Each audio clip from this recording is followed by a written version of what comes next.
শুনিবলৈ মন যায় কেতিয়াবা এৰুকা বাতৰি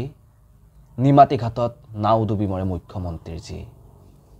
আকৌ শুনিবলৈ মন যায় কেতিয়াবা এনেকুৱা বাতৰি চৰকাৰী হস্পিটালত চিকিৎসাৰ অভাৱত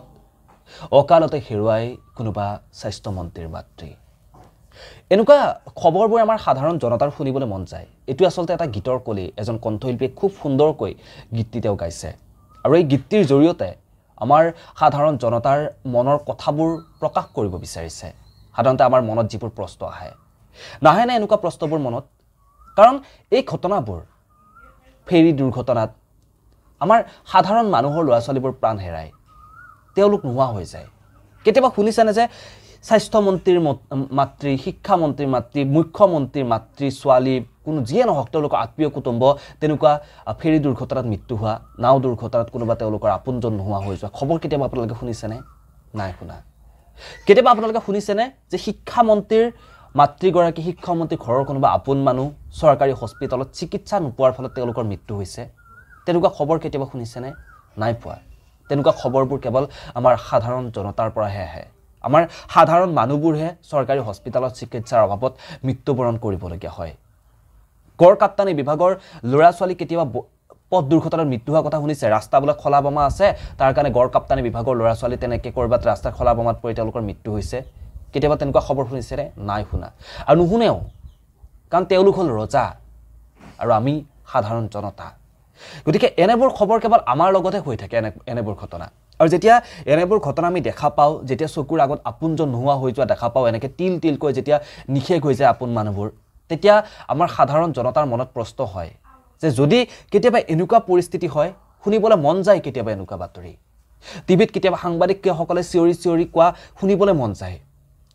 এনেকুৱা বাতৰি যে মুখ্যমন্ত্ৰীৰ জি বোলে ফেৰী দুৰ্ঘটনাত মৃত্যু হ'ল নিমাতী ঘাটৰ পৰা গৈ থকা অৱস্থাত কেতিয়াবা তেনেকুৱা বাতৰি শুনিবলৈ মন যায় যে শিক্ষা মন্ত্ৰীৰ যিগৰাকী মাতৃ শিক্ষা মন্ত্ৰীৰ মাতৃগৰাকী তেনেকৈ বা স্বাস্থ্য মন্ত্ৰীৰ যিগৰাকী মাতৃ স্বাস্থ্য মন্ত্ৰীৰ মাতৃগৰাকী চিকিৎসাৰ অভাৱত চৰকাৰী হস্পিটালত চিকিৎসাৰ অভাৱত তেওঁৰ মৃত্যু হৈছে গড় কাপ্তানি বিভাগৰ ল'ৰা ছোৱালী কেতিয়াবা পথ দুৰ্ঘটনাত মৃত্যু হৈছে ৰাস্তা পদূলি ভাল নোহোৱাৰ বাবে কিন্তু তেনেকুৱা খবৰ আমি ভাবোঁ যে তেনেকুৱা খবৰবোৰ যেতিয়া আমি শুনিবলৈ পাম সাংবাদিকসকলে তেনেকুৱা খবৰবোৰ যেতিয়া চিঞৰি চিঞৰি ক'ব তেতিয়াহে চাগে ৰজা মহাৰাজাসকলৰ যি ৰজা মহাৰাজা বুলিয়ে ক'লোঁ তেওঁলোকৰ চাগে গা লৰিব হয়নে তাৰ আগত তেওঁলোকৰ গা নলৰে কাৰণ তেওঁলোকৰ আপোন মানুহখিনি নোহোৱা হৈ নাযায়তো আপোন মানুহখিনি আমাৰহে নোহোৱা হৈ যায় হয়নে নহয় গতিকে সাধাৰণ মানুহবোৰে তেনেকুৱা কথাবোৰ মনত অহাটো একেবাৰে স্বাভাৱিক কথা এতিয়া নিৰ্বাচনী সময় নিৰ্বাচন আহি আছে আৰু আহিছে আৰু বেছি দিন নাই গতিকে বহু ঠাইত নিৰ্বাচনী প্ৰচাৰ ইতিমধ্যে শেষেই হ'ল কিন্তু এইখিনি সময়ত সকলোলৈ আহ্বান আগৰ ভিডিঅ'বোৰতো মই কওঁ যে আপোনালোকে বিবেকক গুৰুত্ব দিব বিবেকক প্ৰাধান্য দিব এইখিনি সময়ত কিন্তু নিজৰ বিবেক বিক্ৰী নকৰিব নহ'লে আৰু কিমানজন আপোন মানুহ আমি চকুৰ আগত তিল তিলকৈ হেৰুৱাব লগা হয় তাৰ কিন্তু হিচাপ নাই আজি আপোনাৰ কালি মোৰ কালি আন কাৰোবাৰ এনেকৈ কিন্তু চকুৰ আগত আমি তিল তিলকৈ আপোন মানুহবোৰ হেৰুৱাব লগা হ'ব বৰ্তমান সময়ত এনেকুৱা হৈছে যে আৰক্ষী বিষয়ে তেওঁলোকৰ নিজৰে নিৰাপত্তা নোহোৱা হৈছে মাজতে আপোনালোকে গমেই পাইছে এটা খবৰ মই বেছিকৈ আপোনালোকক বহলাই কোৱা দৰকাৰ নাই 8 মাহ 9 মাহ উচিত তদন্তৰ বাবে অপেক্ষা কৰিলোঁ অপেক্ষা কৰাৰ পিছত লাষ্টত কি ৰিজাল্ট আহিল ফফৌ ফৌ বুলি কয় যে কথিত ভাষাত তেনেকুৱা বিচৰা ধৰণে একো নহয় গতিকে আহি থকা নিৰ্বাচনত সেইখিনিত সকলোৱে গুৰুত্ব দিয়ক পুৰণি কথাবোৰ এবাৰ কি ভাল হৈছে কি বেয়া হৈছে সেইখিনি আপুনি নিজে বিবেকক সোধক যদি আপোনালোকৰ দৃষ্টিত যে না ভাল হৈছে আমি এইটো দলক আমি গুৰুত্ব দিম এই দলটোক আমি এবাৰ গাদীত বহুৱাম বুলি আপোনালোকে যিটো দলকে ভাবে যিটো দলকে আপোনালোকে বিশ্বাস কৰিব পাৰে আপোনালোকৰ মনৰ পৰা বিশ্বাসে সেই দলটোকে আপোনালোকে গাদীত বহুৱাক যাতে আপোনালোকৰ সমস্যাসমূহৰ কথা তেওঁলোকে শুনিব পাৰে আপোনালোকৰ লগত তেওঁলোকে থাকিব পাৰে তেওঁলোকে ৰজাৰ দৰে ঘূৰি নুফুৰি সাধাৰণ দেশত সাধাৰণ মানুহৰ লগত মিলি থাকিব পৰাকৈ সাধাৰণ মানুহৰ দুখ দুৰ্দশা বুজ ল'ব পৰাকৈ তেওঁলোকৰ যাতে শক্তি থাকে হৃদয়খন যাতে তেওঁলোকৰ কঠোৰ নহয় ৰাইজৰ ওপৰত যাতে মূল্য বৃদ্ধিৰ কৰ দি কিবা কৰ দি তেওঁলোকৰ মাধমাৰ নুশুধায় তেনেকুৱা ব্যক্তিসকলক আপোনালোকে গুৰুত্ব দিব তেওঁলোকৰ সেইসকল ব্যক্তিক আপোনালোকে চিনাক্ত কৰিবলৈ এইখিনিয়ে কিন্তু সময় দুদিনমান আগত মানস ৰবিনে এটি গীত উলিয়াইছিল আপোনালোকে হয়তো সকলোৱে শুনিছেনে সেই গীতটি কি কোৱা হৈছিল গীতটিত বৰ্তমান আমাৰ যি জনতাৰ যি দুখ দুৰ্দশাৰ কথা এই দুখ দুৰ্দশাৰ কথা কোৱা হৈছে দুখ দুৰ্দশাৰ কথা খুব সুন্দৰকৈ ফুটাই তুলিছে যিসকলে গীতটি শুনা নাই আপোনালোকে এবাৰ গীতটি গৈ কিনে শুনিব মানস ৰবিন্দাৰ গীতটি খুব সুন্দৰকৈ তেওঁ গীতটি গাইছে গতিকে এইখিনি সময়ত আপোনালোকে